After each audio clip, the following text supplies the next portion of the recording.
Et bien voilà, séance de Qigong terminée pour ce matin. Il me reste plus qu'un petit peu de méditation à faire.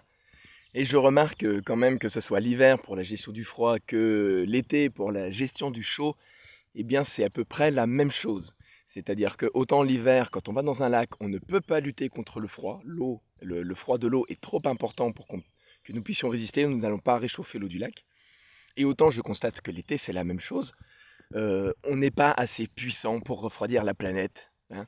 Donc on n'a qu'une chose à faire, eh bien, c'est accepter la situation. Et c'est là le premier travail, autant des bains froids que de la chaleur, que de la gestion du stress. Eh bien, il faut simplement accepter une situation qu'on ne peut pas changer, sur laquelle on ne peut pas agir. On ne peut pas agir sur la chaleur ambiante.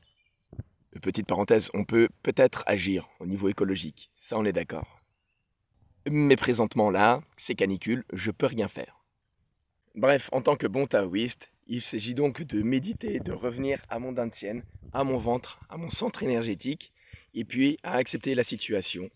Donc simplement en suivant la respiration. Évidemment, si je rumine sur le fait qu'il fait chaud et que je fais que de suer, et ça va pas arranger les choses. Donc je m'hydrate un tout petit peu et je prends conscience de mon ventre et de ma respiration.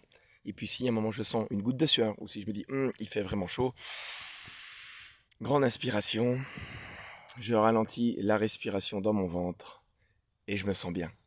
Et surtout, on sourit. Voilà. L'important, c'est de garder l'esprit ouvert, de prendre soin de soi. Et puis moi, je te dis à très bientôt.